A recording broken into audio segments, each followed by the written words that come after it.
अपने वास्ते तो कोई भी मर जाता साहब, अपनी उत्ते दूजियां वास्ते, दूजियां नूं अपने हक हकूक वास्ते जिन्हां ते जबर हो रहा सीगा।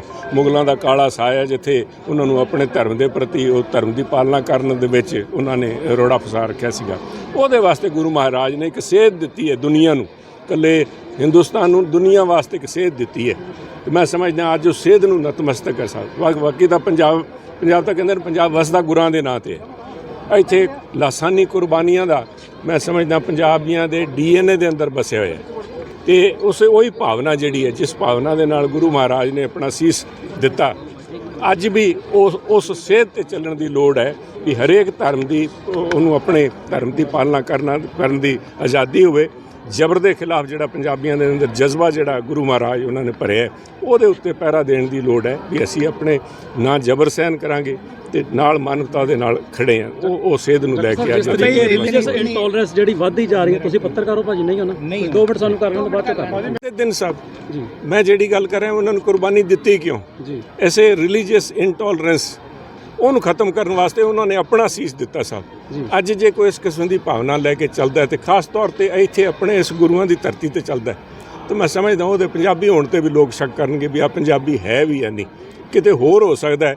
पंजाबियों के खून के अंदर मानस की जात सब एको पहचान भी बसदा साहब। वो उत्ते पहरा देंदे हुए गुरु तेग बहादुर जी ने हिंद की चादर जिहड़ी वजदी है, मैं तो मानवता की चादर है साहब। उन्होंने सारे वास्ते एक बहुत वड्डी सेध दी है, उन्होंने नतमस्तक साहब। केंद्र सरकार नाल समागमां दे विच शिरकत की जा रही है, दूजे पासे पंजाब सरकार के मुख मंत्री वालों ये इल्जाम लाया जा रहा है कि केंद्र कोऑपरेट नहीं कर रही किसी तरीके दे नाल।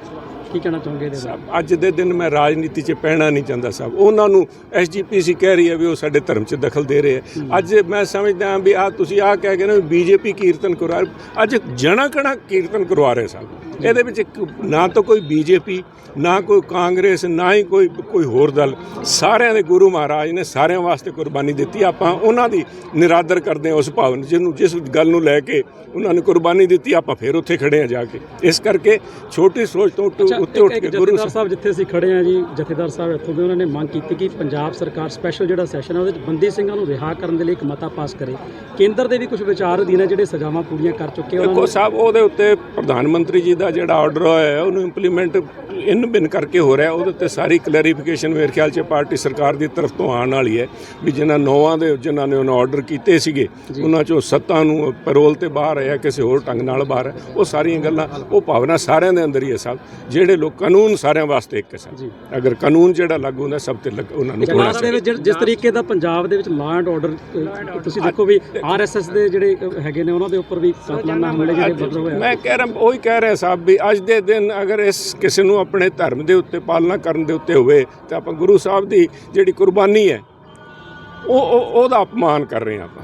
ਉਹਨਾਂ ਨੇ ਸੇਧ ਤਾਂ ਹੀ ਦਿੱਤੀ ਸੀ ਵੀ ਸਾਰਿਆਂ ਨੂੰ ਬਰਾਬਰ ਆਪਣੇ ਧਰਮ ਦੀ ਪਾਲਣਾ ਕਰਨ ਵਾਸਤੇ, ਕਿਉਂਕਿ ਕਸ਼ਮੀਰ ਦੇ ਅਗਰ ਬ੍ਰਾਹਮਣਾਂ ਦੇ ਉੱਤੇ ਅਗਰ ਕੋਈ ਮੁਗਲਾਂ ਦਾ ਦਬਾਅ ਸੀਗਾ ਵੀ ਤੁਸੀਂ ਧਰਮ ਆਪਣਾ ਪਰਿਵਰਤਨ ਕਰੋ तो गुरु महाराज ने इसे करके सरकार फेल हुई है लगता तुहानू लॉ एंड ऑर्डर दे। मैं अज कोई गल कहना नहीं चाहता साहब। तुसीं अज किसी का नाम ना लो, तुसीं अज गुरु महाराज दे इत्थे आपां खड़े हैं, उन्हां दी शान च खड़े हैं। आनंदपुर साहब नूं रिलीजियस प्लेस सब गल्लां सब सही हो सकदियां। सब को आवाज़ उठाने वाला बहुत कुछ होने वाला पिया। इत्थे हस्पताल की गल करो, 60 बेड का हस्पताल है गुरुआं दी धरती दे उत्ते। तुसीं ना इत्थे कोई गवर्नमेंट कॉलेज है साहब। ये सारे काम बहुत होने वाले पे है साहब। अज दे दिन तां आपां सेध नूं नमस्कार करिए ते अपना उन्हां दी भावना जिहड़ी ओनूं लैके चलिए। हिंद की चादर के नाम से पूरे देश में जिनके प्रति आस्था है, जिन्होंने धर्म के प्रति, स्वतंत्रता के प्रति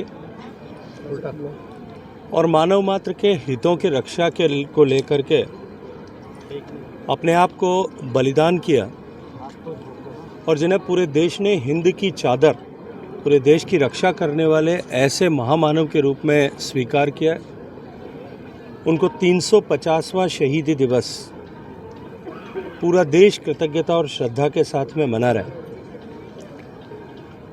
भारतीय जनता पार्टी परिवार के हम सब सदस्य भी गुरु तेग बहादुर जी के शहादत के प्रति और उनके व्यक्तित्व और कृतित्व के प्रति अपनी श्रद्धा प्रकट करने के लिए यहाँ गुरुद्वारे में मत्था टेक करके एक संकीर्तन आयोजित करके हम सब लोग यहाँ अपना श्रद्धा भाव प्रकट करने के लिए आए और साथ ही सामूहिक रूप से हम सब ने इस बात के आशीर्वाद की कामना की कि लोकहितार्थ जीवन जीने का जो हमारा संकल्प है और भारतीय जनता पार्टी के नेतृत्व की सरकार सम्मानीय प्रधानमंत्री नरेंद्र मोदी जी के अगुवाई में जो चल रही है, उस सरकार का जो लक्ष्य कि देश को 2047 तक हम सब मिलकर के इस 140 करोड़ लोगों की सामूहिक शक्ति से विकसित भारत बनाएं, इस संकल्प के प्रति, इस लक्ष्य के प्रति ये हम सब का संकल्प और अधिक सुदृढ़ हो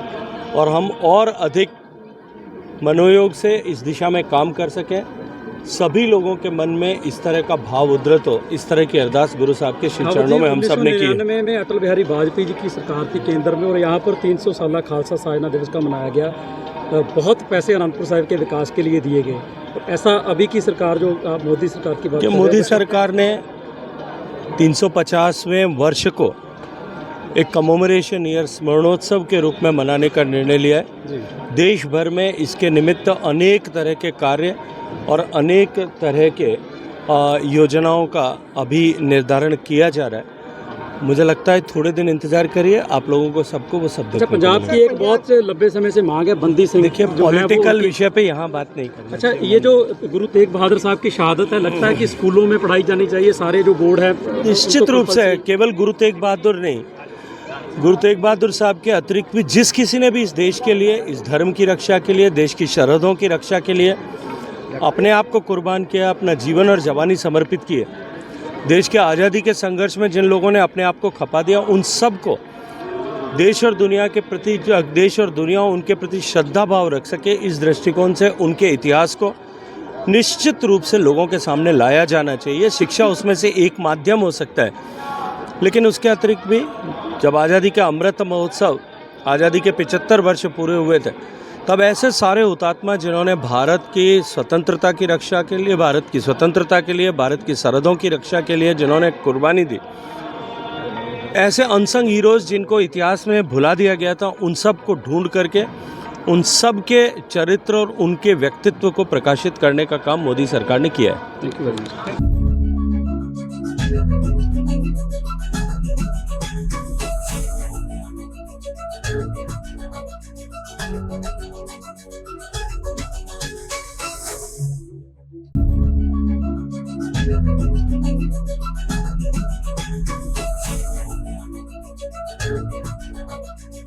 Thank you.